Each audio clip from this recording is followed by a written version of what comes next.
Okay, so I'm reading this to you because it's my birthday. I got this for Christmas from my daughter. It was like, because I told you I had that other book. You just be quiet. So I told you I had that other book from 1980. This is the 1979 one. This is the 1979 guidepost book. I was born in 79. Okay? Last night before I could go to bed, I had to read like what my birthday was like. So I was like, what happened on my birthday? I can't remember everything that happened on my birthday that was interesting. They like consecrated Westminster Abbey, or at least the church there. And then like the first film screening of all time happened on my birthday. And that's like the two things that happened on my birthday. Pretty much nothing else except like some terrible stuff that I would never want to repeat. It broke my heart. I was like, I want to go back and stop that from happening. But you can't. Okay, so this is for my birthday, December 28th, 1979. And I wanted to read this because I want to talk about the story when I get done reading it, okay? So I do this. I read these things online because I'm a weirdo. It says, I come that they might have life and that they may have it more abundantly, John 10:10. I was being interviewed by Mutual Network's Martha Dean. After the program, she began telling me about interesting women who'd been on her show. One of the nicest was Myrna Loy. This was a surprise. Remember those old movies she used to do when she was the Oriental Siren or the other woman? And since then, all her glamour and success. Well, she was so warm and outgoing and honest, I was almost afraid to ask about her personal life for fear she'd tell me. But I knew she'd be just as interested in mine. And she was so generous. She was wearing a beautiful sweater, which I admired, and she said, take it. I really don't want it anymore. Of course, I protested. I felt like I was in one of those foreign countries where you don't dare admire anything because they'll give it to you. But she kept insisting, really, I've had all the pleasure I'm going to get out of this sweater, and I want you to have it. I didn't take it naturally, but later I kind of wished I had. Our engineer told me I should have because she really wanted me to have that sweater. It would have given her so much joy. What is it that makes us so often reluctant to accept gifts, whether from other people or from God? Are we afraid or of seeming selfish, or do we feel undeserving? Often there is a fear of obligation. Oh dear, now he or she will expect something from me.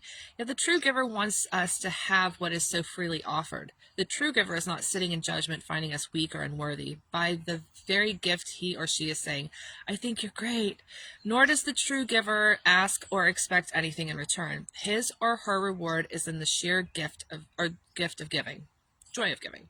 This is true of genuinely nice people, and it is true of God, who gave us the gift of life. He wants us to have that life in all its abundance. Jesus himself said that was one of the reasons he came. The Christian then should hold out grateful hands to accept. Thank you, God, for your many gifts. Let me ever reject them. Don't let me ever reject them. It's like, let me ever reject them. Am I reading that right? No. Okay, so anyway, I was like, I read that story. I've read it a couple times now because it was my birthday coming up, and I was like bored, and I was like, what does that say on my birthday? Because I remember the days of like people's birthdays. I'm like, and on your birthday it says, always be kind. Always be kind.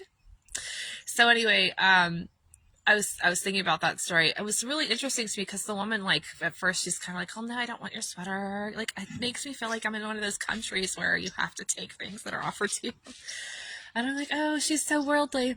Anyway, the thing about it is I think it's so cool. Like, I would have loved to have had a sweater that was belonged to a famous person, and like, and you would hope that you would get that when you were there, like with them. Like, here is this person who's like this big person, this very special, important person.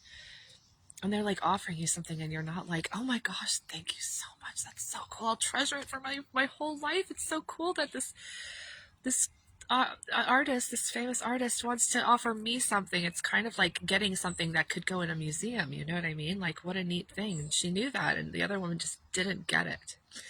And I had to share that story because I was like, she just didn't get it. And people don't get things, you know? They just don't. They're not thinking about the other person or anything else. They're only thinking about themselves. And that's like really annoying. And even if you have like the best intentions or the best manners or are the best of people, a lot of the times being the best takes out of you a little bit of what's going on with the other people. So I had to share that because I was like, I can't believe she didn't want her sweater. I was like, I would have been so glad to have her sweater. I'd been like, oh my gosh, this is her sweater. I would have put it in a glass frame and put it on my wall. It's going to say Myrna Loy sweater. You know what I mean? Anyway, go watch a Myrna Loy movie. She was around a long time ago, like a really long time ago. And so Mary's birthday. Bye guys, I'm older today. I don't feel any older. I was around yesterday at like 10 minutes to 12, thinking, I haven't made it yet. I hope I make it. And I did.